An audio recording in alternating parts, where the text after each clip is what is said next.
சொல்றா, ஒரு வாரம் போயிட்டா, நீயும் போயிடு, நான் இன்னொரு கல்யாணத்தை பண்ணி உனக்கு பிள்ளைய பெற்று மறுபடியும் அது பெருசாக வரைக்கும் நீ கல்யாணம் பண்ணாம இருக்க முடியாது, நீ போயிடலாம் சொல்றா. ஆனா அந்த ரூத் பிடிவாதமா இந்த நகோமியோட கூட வருகிறார்.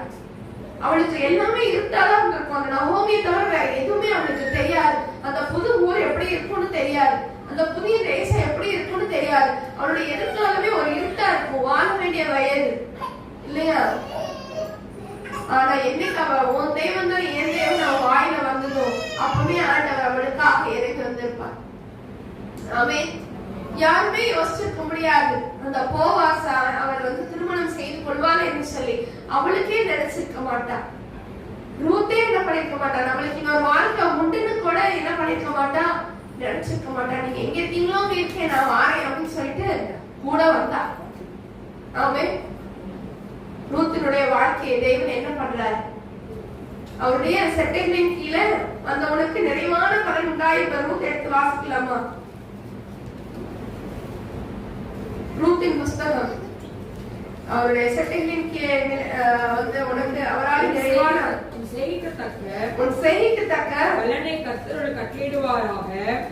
இஸ்ரவேலின் தேவனாய கர்த்தருடைய செட்டையின் கீழ் அடைக்கலமாய் வந்த உனக்கு அவராலே நிறைவான பலன் கிடைப்பதாக என்றார். இஸ்ரவேலின் தேவனாகிய சொல்லுங்களேன் தேவனாய கர்த்தருடைய இஸ்ரவேலின் தேவனாகிய கர்த்தருடைய செட்டைகளின் கீழ் அடைக்கலமாய் வந்த உனக்கு அவராலே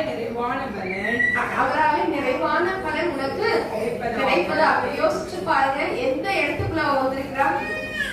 தன் சொந்த ஜனங்களை எல்லாம் விட்டுட்டு எந்த இடத்துக்கு வந்திருக்கா? இஸ்ரவேலின் தேவனாகிய கர்த்தருடைய செட்டைகளின் கீழே வந்திருக்கிறா. இன்னைக்கு நாம எந்த இடத்துல இருக்கிறோம்? நம்மளுடைய இருதயம் இன்னும் கலங்கி கொண்டே இருந்துச்சுன்னா நம்ம எந்த இடத்துக்கு வரணும்? அவருடைய செட்டைகளின் நிழலுக்குள்ளாக வரணும். ஆமென். ஆமென் சொல்லுங்களேன். 91ஆம் சங்கீதத்துல 1ஆம் வசனத்தை வாசிச்சோம். என்ன இருக்கு?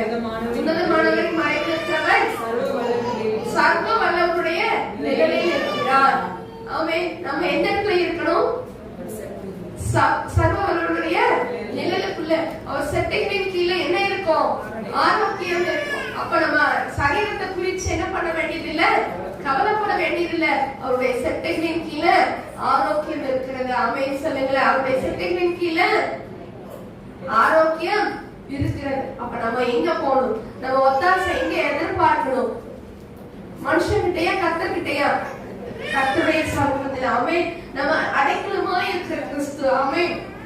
நமக்கு தேவன் நமக்கு அடைக்கலம்